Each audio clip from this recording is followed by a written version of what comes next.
Hello, hi, and welcome to TNIE. This is Shreya, Veronica, and today we are here with a very prominent personality, Shilpa Reddy. She wears many hats.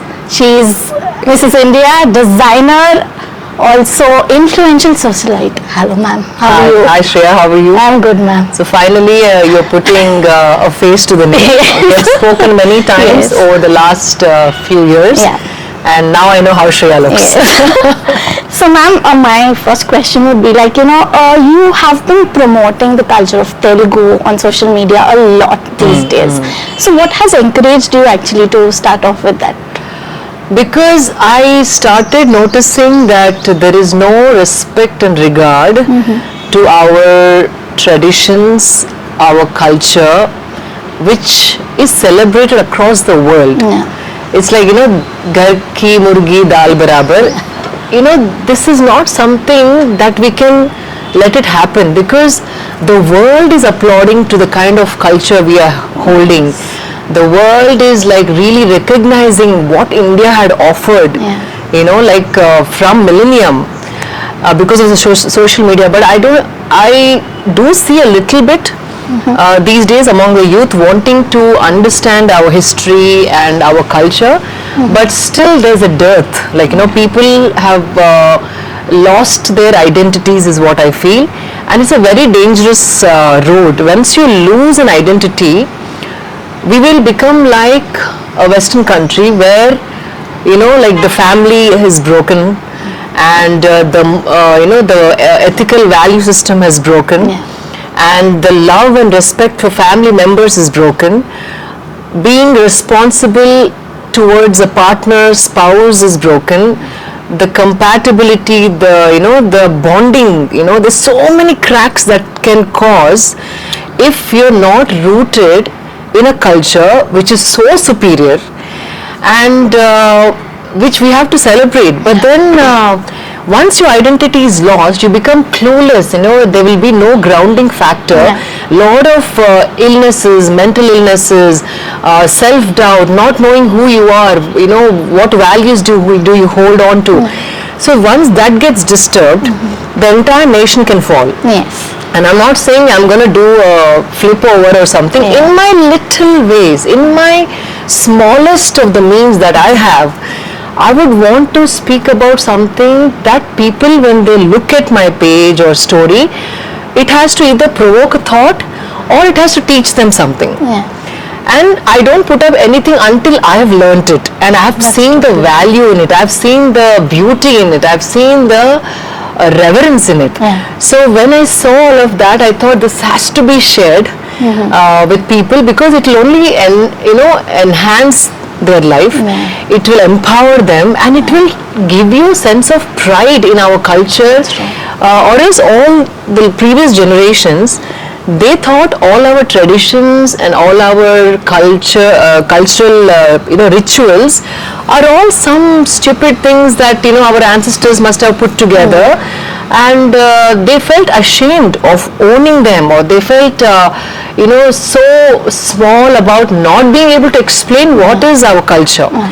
So if you see, our culture is so scientific. It is so scientific. They sometimes simplify it for a normal common man to be able to understand. That's why they simplify it and probably weave a story around it. And we're only looking at the story and saying, like, this is so silly. But then why did they do this? Because not everybody has a depth of understanding our culture, which is extremely complex and superior. So for a layman to understand, they made stories, or they started few rituals. So at least this way we would all follow. But now, after we got educated in the like English way of education, we question those without understanding the depth of why they're saying what they're saying. Why have they brought this into our culture as a ritual or as a celebration? So that was my need, to show our culture that can make you feel proud, and that has a scientific reason behind it. But what do you like about our culture and traditions?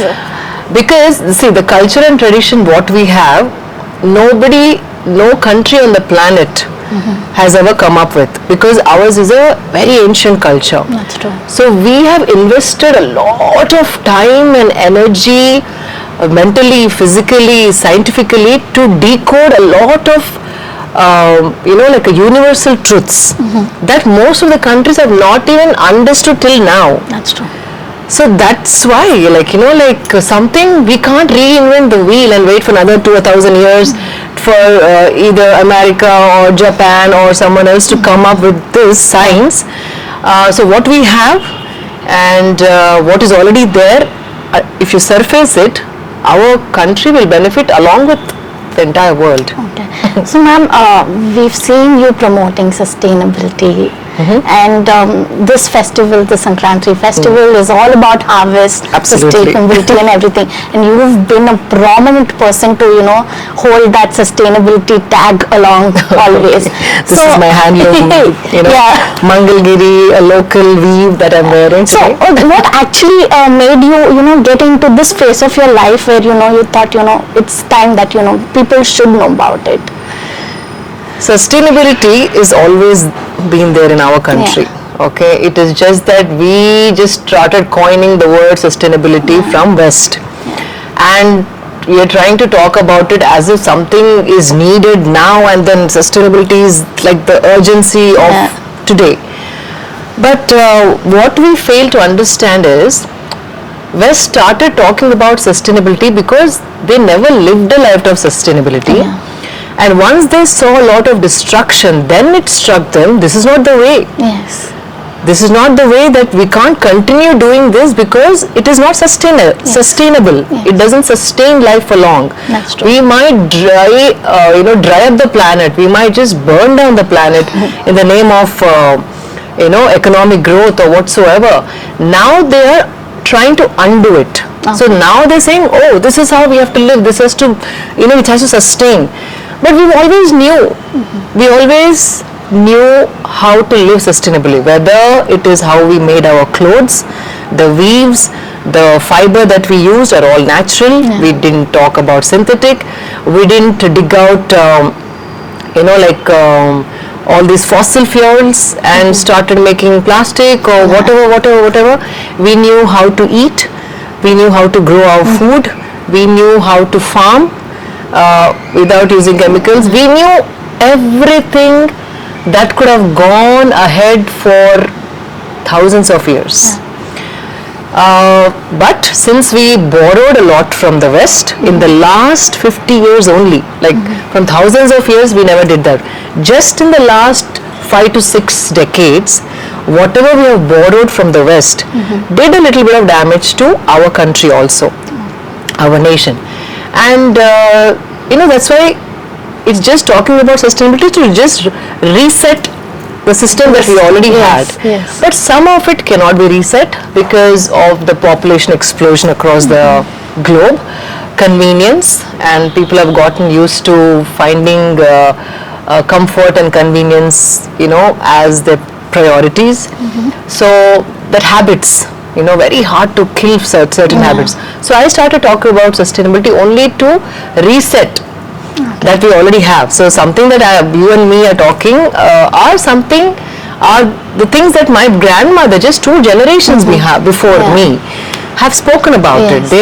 We never had mixers, grinders, you know what I'm saying. So they did everything physical, and it is said that this is not off the topic.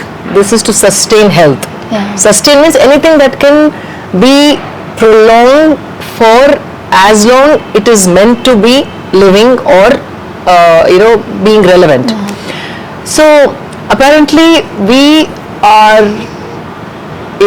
working our body only how do I put it? I wanted to say it in a way that we have 17 times less physical activity than our grandparents. 17 times, right? So there's not going to be sustenance of life in a healthy way. You will have to end up popping a lot of pills to just keep yourself alive, but not to be alive to life. That's true. So Sankranti is a harvest festival. and it's symbolic to our agricultural, pattern, and then which are in sync with the nature's cycles. And Sankranti is only in Hyderabad. In fact, Goa celebrates it with a different name, and I think Tamil Nadu they call it Pongal. And Punjab it's Lori in Punjab, Maharashtra something else. Exactly. So it is a festival that the entire subcontinent celebrates. So it is not about some god, it is not about some enlightened being or anything. It is just respecting nature and its seasons and what these seasons bring to us to sustain our life. That's true. And how all the creatures and animals that help us farm, like the bulls and the cows, and if you have any other animals that help you on the farm, either by using the fertilizer or by plowing the field or anything of that sort. So we give our respect. That means that we don't deduct or delete any life form that helps us sustain our life in the form of nourishment through crops and food. So we pray to Mother Earth, we pray to the cattle, we even pray to the seeds, which again become crops. So that reverence is across the subcontinent. This is nothing but a huge culture which is so indebted, and it's so it's giving its gratitude to all these elements of nature. So this festival is in that way a beautiful festival to remind ourselves that we don't exist as a singular life form. Like there's so many other lives should come together and work for us to be able to eat and nourish our lives. That's totally true. But ma'am, putting the festivals in our mind, it has become quite fast forward. Yes. We see. Yes. People have, the traditions have lost their essence, I feel. But what do you think is the void that is there in the festivals today? Broken families. Broken means, I'm not saying broken as in broken relations.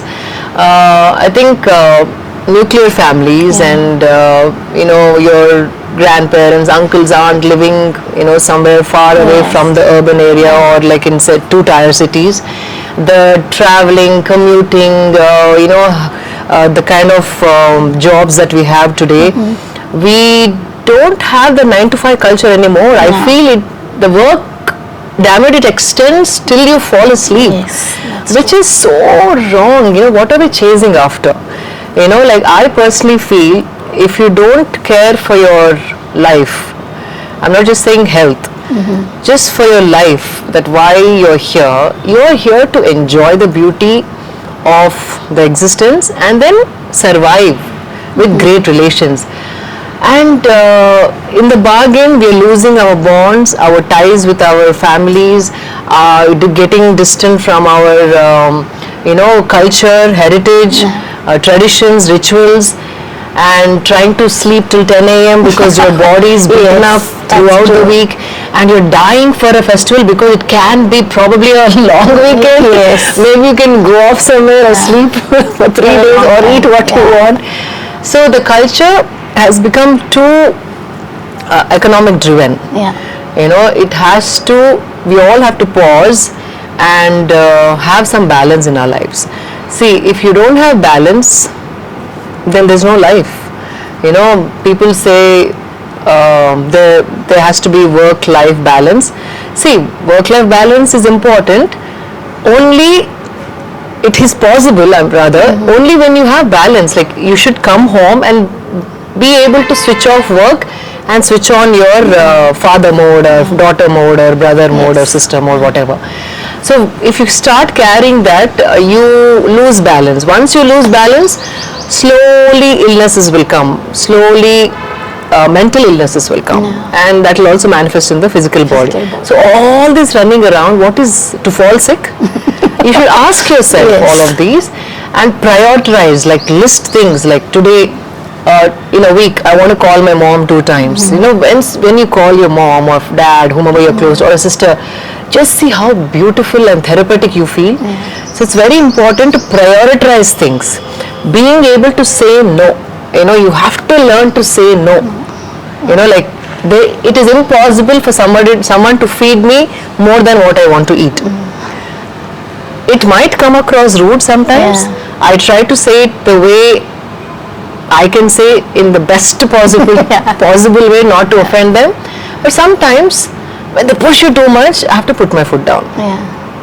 So these kind of things, like I'm just talking about one example about food, but you should know to say no, learn to say no, and prioritize certain things in life which will give you joy and health and wellness.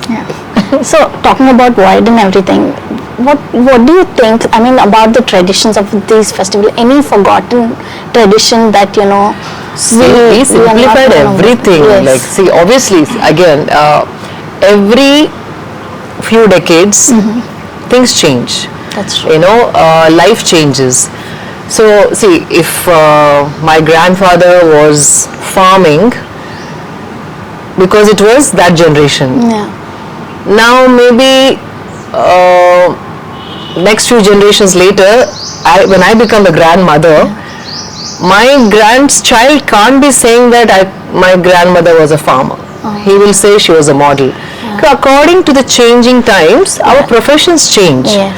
So also the time that we have for ourselves change because of the trend is changing, and like now we have become more busy with our super cool gadgets. We can do 20 things in a day, wherein people did 2 things in a day in those days. Like, if I have to meet you like tomorrow, like maybe 1 week later, I would tell you now, write a letter and say, Tuesday next month I'm meeting you there in a railway station. Means the damn thing, you have to go there. Even if you cancel, there's no way to communicate. You know what I'm saying? True. So that way we could address 2 things in a day or 3 things in a day. Now we are addressing 40, 50 things also in a day. So life changed, right? So we can simplify a few things. I'm not saying you have to wake up 4 in the morning, do your head bath and, start washing your, whatever, karpal. We don't have karpal anymore, I think. And put that thoran. Okay, you can simplify a few things, but then the core of the festival should not be forgotten. Any festival for that matter. So there is so much that we forgot, and we're just hanging on to the last leftover stuff. My cry is also for that. Even I don't think I know everything about our culture. But whatever I've seen my mothers do, I didn't want it to lose it with my generation. I want to at least give it to the next generation. So we're still trying to hang on to what is left, but we can simplify things until when the core of why we're celebrating the festival and what is the prominence behind it and what are the few rituals which will signify and call this a festival. Those few things you keep it. You don't have to do like Garalu, Murukulu and all of that. You can buy them. Almond House is doing it. I'm promoting them. Someone else is doing it. So in those days they would do it at home. So those kind of things you can simplify, but the core has to be alive. So when talking about the core also, Rangoli has become a competition more than a tradition nowadays. Correct. Can you talk about the prominence of this Rangoli during this festival and one of the harvest colors that you would suggest for the audience also? See, generally drawing geometrical patterns in front of homes attracts good energy. Every sound has a vibration and a shape, and we understood that like many years ago. And the whole the geometric pattern that women draw is a yantra by itself. Okay, and again, how sustainable we were only using rice powder because some bird, some ant would come and eat it, and it would not go for waste. So that was the beauty of our culture. Of our culture. So Rangoli started off. The culture of Rangoli is that, but now because I think it's a celebration, they went a little more elaborate by filling little more color. See, the colors before used to be flowers or haldi and kumkum and like kasu, that there's a rock that has terracotta color. So we all use natural ingredients to add color to those geometrical patterns that we draw every day in front of our homes. And it is nice. I mean, I love the competition. Let them, be competitive. But at least the culture of Rangoli is alive. Yes. But my only suggestion is, please use rice flour in front of the homes, and please use natural colors, because again, so much of that green, purple, pink, yellow, and God knows what all colors are so toxic. That's true. And tomorrow morning, once you wash those colors, they're like getting mixed with water, going into the earth, and then going into the water table sometimes, or some plants and some creatures that are around might die because of the toxicity. Yes. So whatever you do, try and see how is it going to impact after I finish doing it. Like that's why when I say, whenever you put something in the dustbin, before putting it in the dustbin, once pause and say, like, where will this go? Automatically you'll start limiting what all you're throwing into the dustbin. That's true. So anything that you do in the name of tradition, in the name of culture, don't do something that could harm people, or don't do something that will create and generate trash. Even today, that mango toranam also is on plastic. Yes, that's true. The bantipu danda that we put in front of the doors is also plastic. Like evergreen, ever yellow, whatever. You just have to wash it. And then one fine day it will fade, maybe a couple of years, and it will become trash, and the trash will sit on the planet for thousands and thousands of years to come. True. So every action has a consequence, and that consequence should not harm other creatures as much as you can. I'm not saying, even I'm not doing 100%, as much as we can. Like, instead of using body wash in a in a plastic bottle every month, use a soap which will have a smaller wrapper. Instead of using the big tin and every month you're throwing one big plastic box, a bottle or whatever. If you use a soap, it's just one wrap. So look at the trash that you're generating in a month, versus making few of those changes that can reduce the trash you're generating. That's true. But ma'am, talking about sustainability, as you told, plastic and everything, slowly things we have been changing, using plastic paper instead of bags, and glass bottles instead of plastic bottles. But how much time do you think will it take to reach that level where people stop using plastic? It will not happen unless the governments put a strong rule, and if someone breaks that rule, strong consequences, and also fining people. I think only when people get fined will they mend their ways. That's true. In 100, if you have 100 people in a, just hypothetically in a colony, I can do all this talking, I can give jnaan, I can show, studies, I can show all of that. Only 5 people might get influenced. The rest, maybe 5, 6, I don't know, I don't want to be so so critical. Just say 10. 90 of them will not, because they're not conscious. They're not understanding life in depth. That's when spirituality comes into play. If you want to go deeper and become conscious and be aware of every action that you're doing and the consequence that follows, then you will make a change. That is transformative. That's why spirituality is transformative, because you understand the depth of life, and go deeper and naturally become this amazing person who is not only thinking about myself, my family, my children, myself, my family, my children. You are thinking of this entire world as your space and being responsible for it. It might look like, this is too much, but that happens when you go deeper. If you understand the depth of life or deeper meaning of life. So I don't know, I lost the track as to what we were talking. So coming to spirituality, that's a nice topic that you chose. Suddenly So, it went there because when I'm saying like only 5 people might do it and 10 people may not do it. Yeah, I understood that. Now I'm going back to the question. So what I'm saying is this complete will not happen. It's never happened. In the history of humanity, not everybody were saints, not everybody were the best, but the majority, like the percentages kept decreasing over the past decades because of so many influences. I don't want to take one or two as an example. So that possibility can happen only when you try to change yourself, become transformative. So full everybody using using glass bottles, not using plastic will not happen. But as far as I've seen people, when I speak to people, talk to them about sustainability, they say that it is expensive. Is this concept correct? No, not really. Not at all. Not at all. How is it expensive? If you're buying local food, buy something like again, our government is promoting grains so much, like like all the pulses that we grow in our country. No other country on the planet can grow so many varieties of grains that we are producing, and they're not very expensive, right?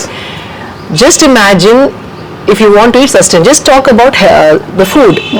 Stop Swiggy, stop Zomato, and stop all these pick and moves and whatever drive-throughs. Driving. All that. Just soak your grains, 2-3 varieties of grains, maybe chana, rajma, and that green urad dals, whatever. 2 days you keep, nice sprouts will come out. Most healthiest breakfast on the planet. Right? Just add some dates in it. Maybe add some organic jaggery or something. How expensive is it? You can eat with handful of 3 fists full of grains. It will last you for like 4-5 days of breakfast. Is it expensive? No. And then just one cloth bag. Now they're charging 10 rupees or 5 rupees when you if that cloth bag is with you wherever, how many 10 rupees you will save? It is not expensive to carry a small cloth bag in your this thing. If you keep buying water, every time you buy water, in airports it's 50 rupees, another airport is 100 rupees, on the street it's 10 rupees. So if you stop buying bottles and carry your bottles, aren't you saving all the hundreds and tens and 50s? So you're saving money there. When you pack your food, it doesn't have to be elaborate, you can carry one apple which doesn't get spoiled for almost 2-3 days, and maybe carry a til laddu that is so nutritious, sesame or groundnut and jaggery. It is very cheap, anybody can afford. If you want to go and eat in a 7-star and this and here and there, in fact those are the worst things. You should see the kitchens, everything is frozen. Every day they're pulling out a batch of frozen stuff, reheating and selling it to you. People don't know about it.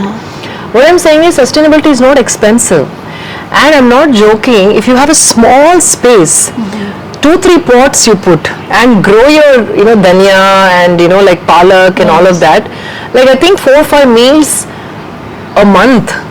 You don't even have to buy it from outside, that expensive organic. They will grow so easily actually.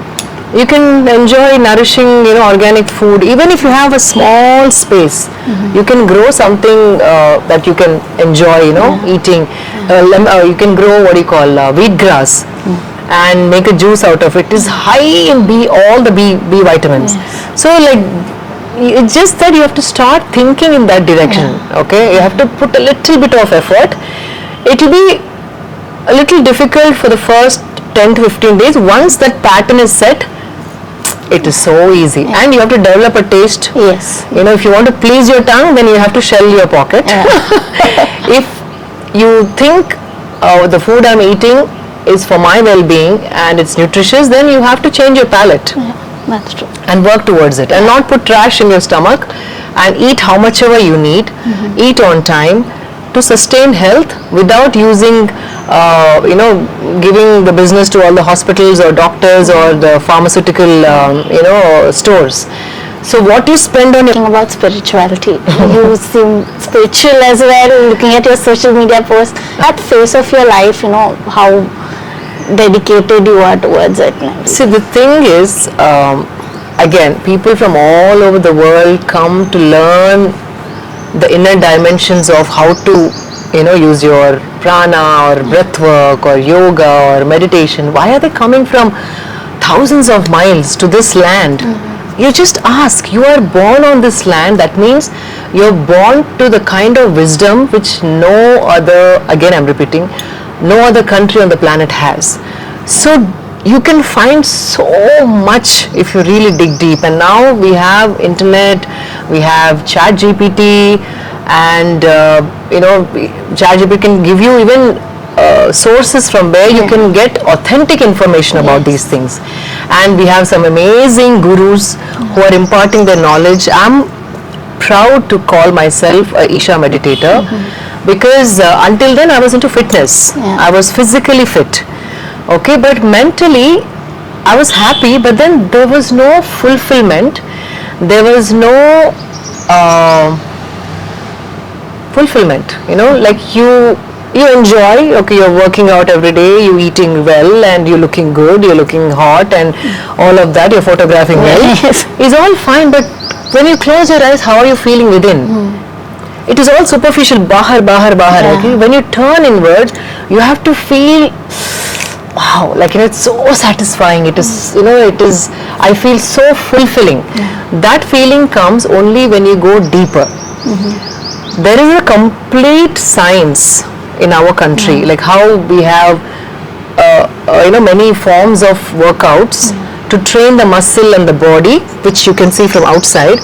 There is a whole technology of science that has been invented or discovered in this land. Spirituality is nothing but that.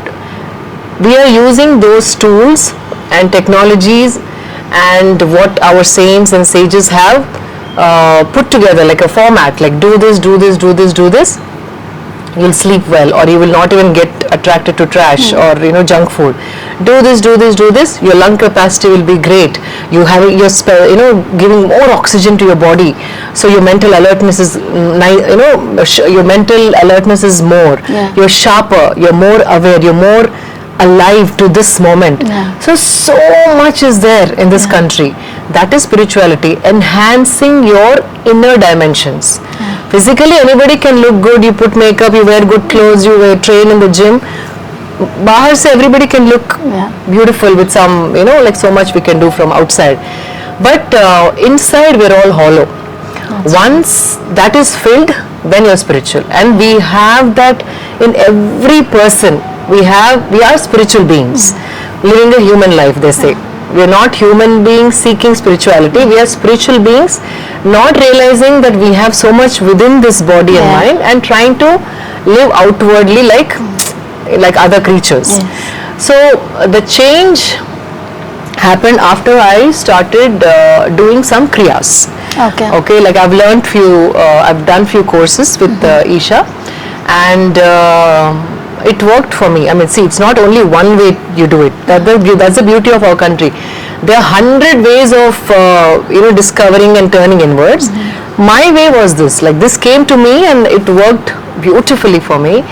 And what happens with this is all these petty thoughts that we have, like, oh, she's, her clothes are much beautiful, she can buy more stuff than I do, she's getting more marks than I am getting, or she's getting a better job than I am getting. I was a topper, but she got a better job.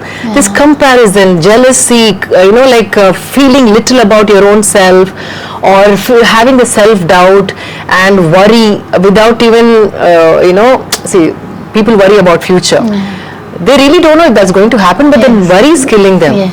So thinking about tomorrow and killing your present, thinking about yesterday and killing your present. So all these unwanted trash will get cut off with all these kriyas. So you're basically deleting all that which is not necessary for your well-being, and that happens when you do some kind of yoga sadhanas or some kriyas and be consistent. Have one particular time. The integrity of wanting to do that, show up every day for that, and you see you will transform, and you start slowly understanding that you're a spiritual being, and you only have love to spread with people. There's no comparison.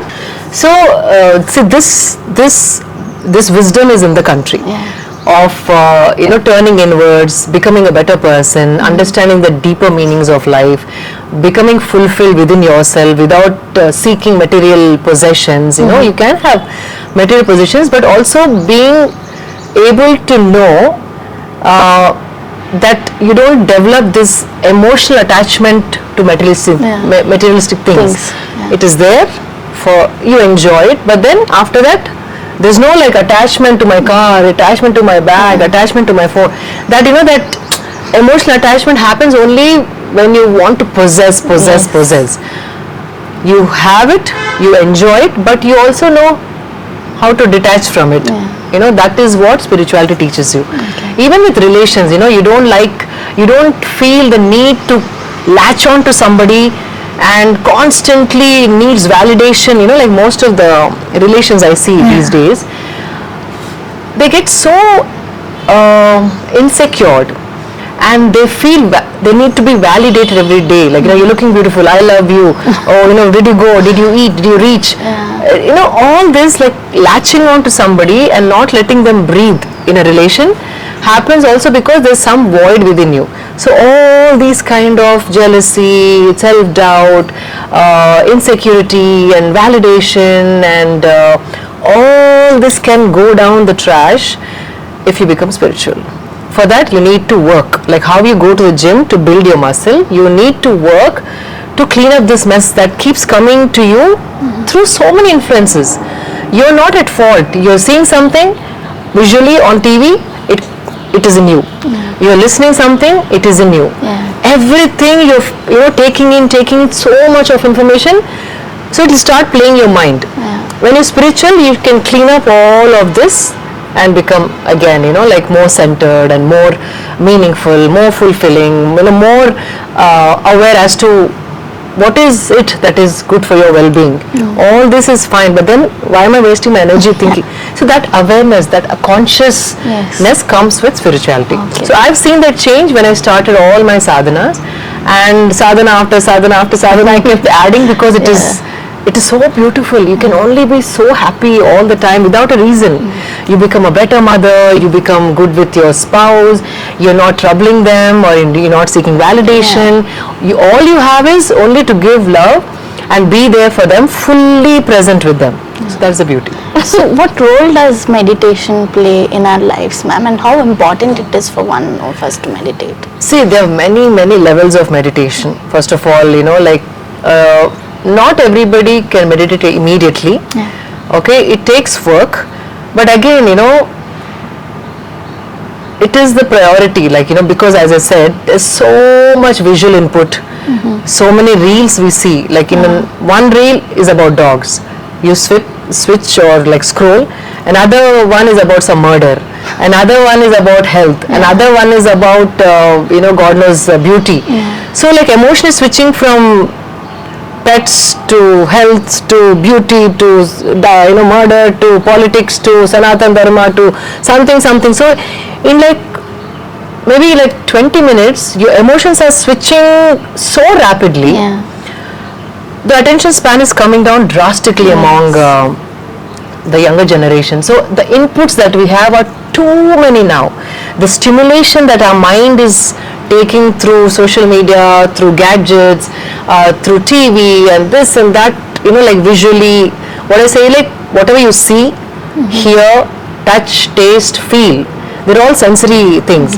The more you are taking in, the more difficult it is for you to center yourself. Okay? Before you even start meditating, I personally tell people to set that time on your phone, that screen time so much, after it starts beeping, there's so much that even technology you can use to help yourself.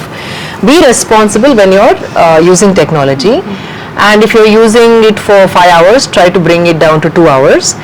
After that you start doing any of the meditation, because with so much of busy mind, suddenly if you're asked to sit and close your eyes, you'll go crazy.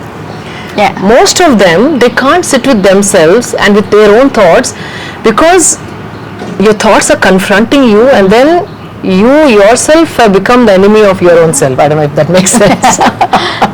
But that's true. That's true. So that is happening. That shouldn't be the case. You should be your own best friend. Yes. Like, being able to sit with yourself and your thoughts should be the most joyful thing. Yeah. I'm waiting for people to leave me alone.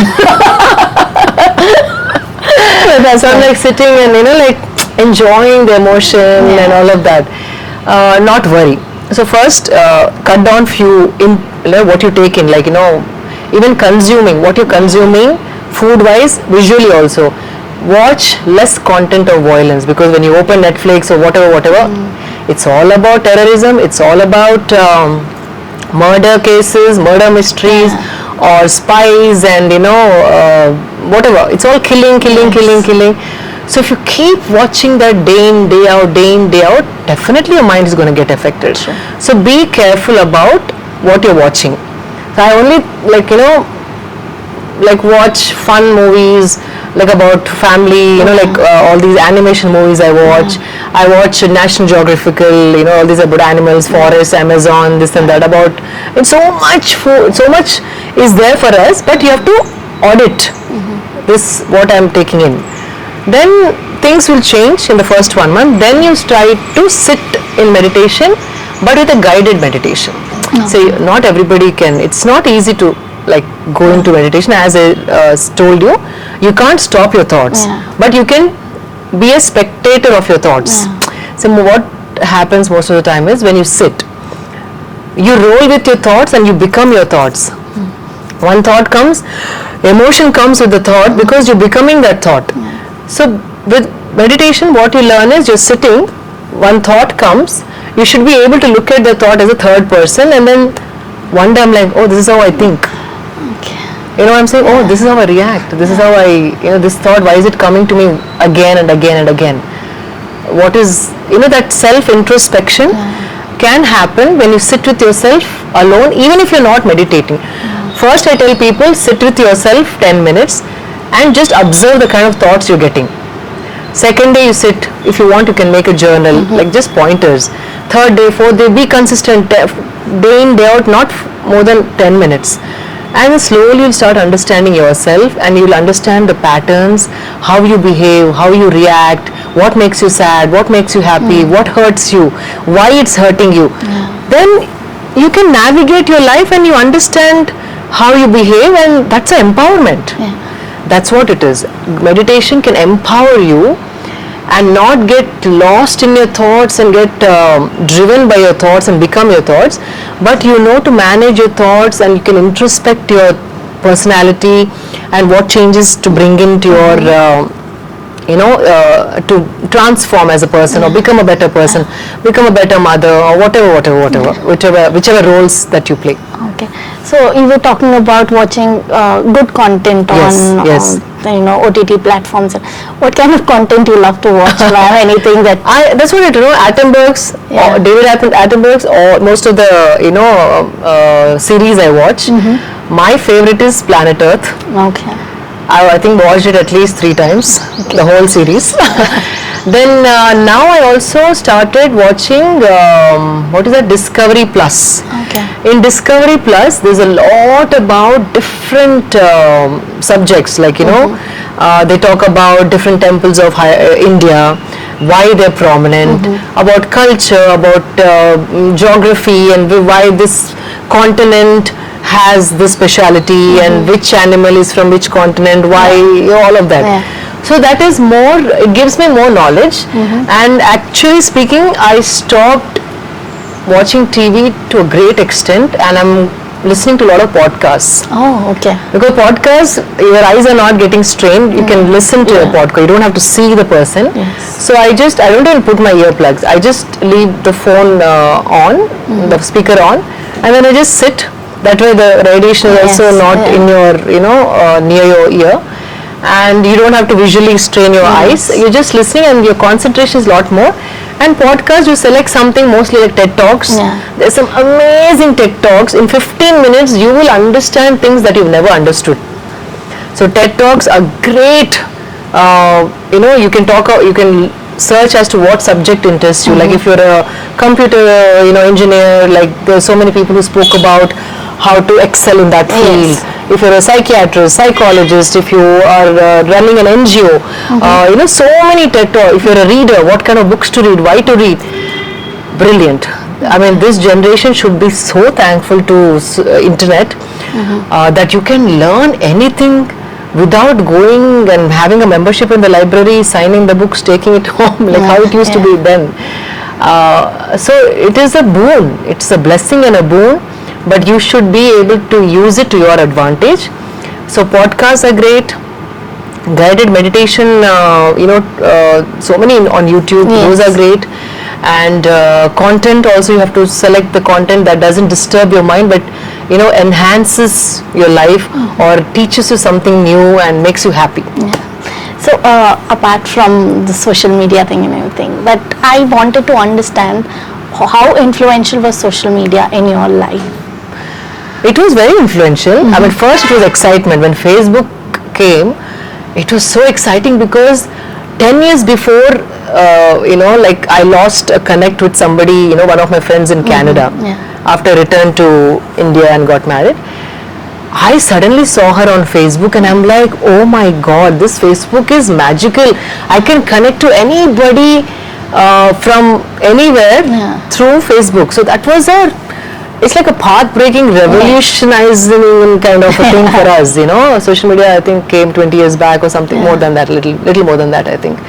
So social media did lot of wonders, and what I could say through TV channels or through certain interviews when they had come and spoken to me, I can say it myself now every day.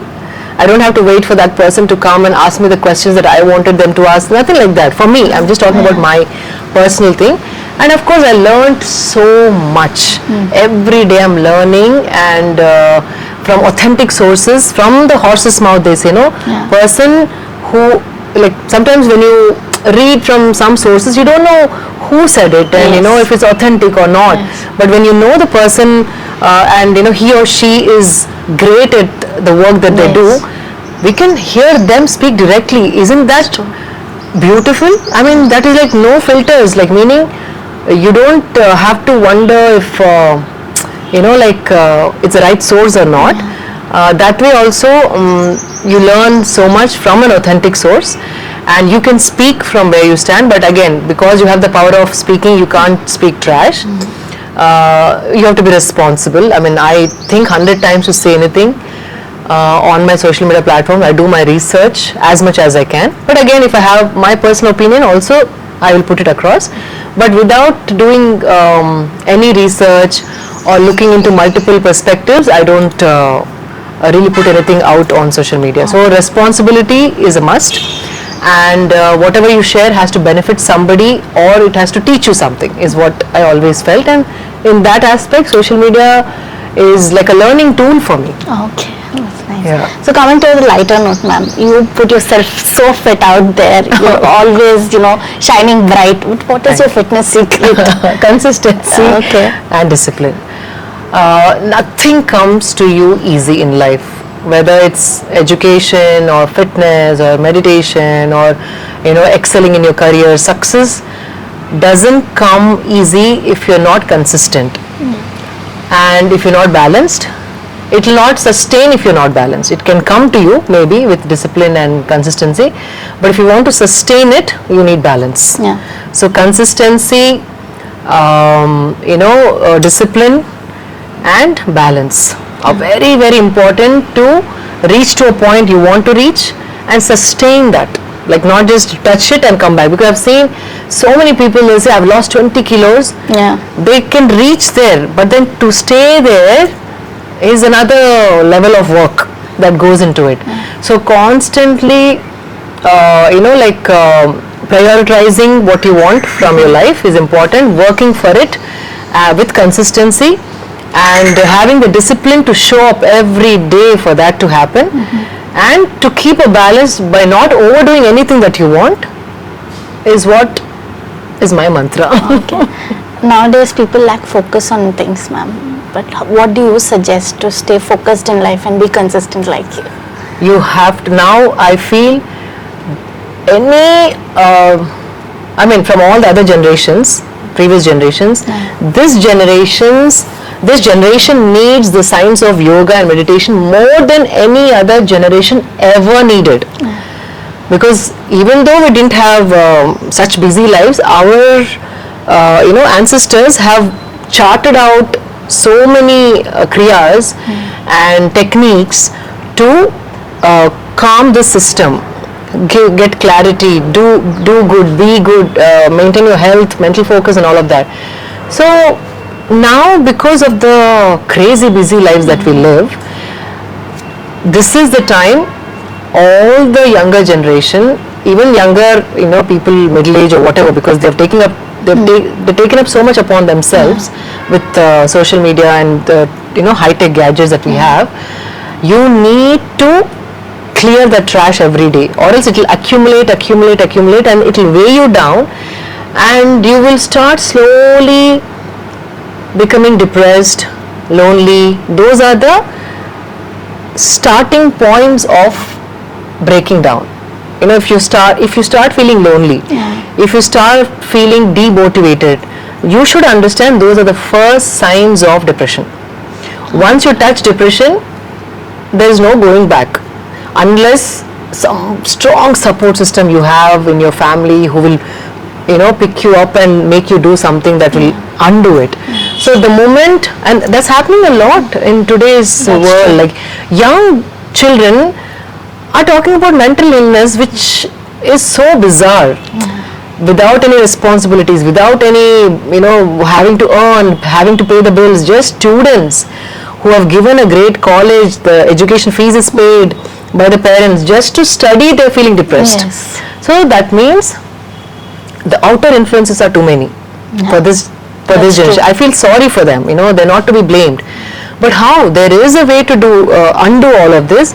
So meditation, that morning kriyas, waking up early, a certain time is conducive to clear your mind. So why they say morning ritual is very important for people. I mean, every successful person, if you see, everyone has a morning ritual, because that works as a blueprint. It works. Only when you wake up early, I'm not saying 4:30, at least by 6:30, you wake up, sit with yourself for some time, do a simple, anulom vilom breathing technique to oxygenate your body. It will give you clarity, and that is the time you're literally cleaning up all that you have collected from the previous day, and you're ready for a fresh start. So you have to keep doing it, like how you wash your body every day, how you shower every day, how you brush your teeth every day, why you're cleansing, because you're ready for the next day. So thoughts and emotions and all that visual input, whatever you're listening, hearing, eating, that has to be cleaned up. And for that, a little bit of physical fitness to detox your body, little bit of either breath work or some yoga or meditation, or just sitting with yourself and reflecting upon your previous day. All this will make you ready for today, or else the baggage from yesterday, day before, it will add up, it will weigh you down, and then you start feeling like life is so difficult, studying is so difficult, I'm so lonely, nobody likes me, all these emotions start coming. I'm fit for nothing, I'm not good enough, she's better than me, he's better than me, I wish I had this, I wish she didn't have it. All of this come when you don't clean up that. That's true. So for today's day and age, meditation, yoga, pranayam, breath work, physical fitness at least is so important, or else you can collapse one fine day, if not in your 20s, some might collapse in 20s, some might collapse in 30s, and some might 40s. That's true. Depending upon the support system that you have. So moving on, coming to the end, a small message to all the audience and readers out there that you could give. So this is Sankranti episode, or is it like a TED Talk kind? We barely spoke about Sankranti. But then the first part was about the festival, so we would include that as well. So what message? For the festival and also for the audience about their life, a small life tip. This is all that I've spoken are life tips, but I feel make family your priority, because family is like a safety net. When you fall, they're there to catch you. This net is not there in most of the other countries, so they're going, they're clueless as to what to do with their life. So you might feel your mother is not like the way you want her to be, your father is not like the way you want him to be, or sister, brother, aunts. It's okay. Even they don't want you to be the way you are. But since you're a family, try to find that common thread that binds you all. Invest in those relations. Connect to your family on a regular basis, no matter which country, which state, which city you're working, even if you have a 9 to 11 job. If you connect with your family, that itself is therapeutic. Okay, it takes off half of your problems that you're trying to deal with yourself alone. True. And you tell anything to your family, they don't judge you. You don't have to feel bad. You can be the stupidest person on the planet with your family. So please strengthen your family bonds and strengthen your identity. Identity, when I say your culture, your heritage, your connection with the nation, the land. Because if you don't have, again, identity, you will collapse as a person, not knowing which direction to go. Culture, heritage will really ground you, and that pride of being this person from this land, born to this parents, that itself can strengthen you so much to do so much more in life. Thank you so much, ma'am. Your words were like a motivation session for all of us. Don't forget though. I will not. Definitely not. Thank you so much. I'm still learning. Whatever I learned, I'm just sharing, but then I'm not perfect. I want to just, say this to people. Even I have my patterns, but I've worked through them over a period of time. It doesn't happen one day. Over 20 years I've been working on myself. So never too late. So start working on yourself. Nobody is perfect, but you have to start somewhere. Thank you so much again, ma'am. Thank you very much. Pleasure is mine to. Thank you. Thank you so much. This is Shreya Veronica signing off.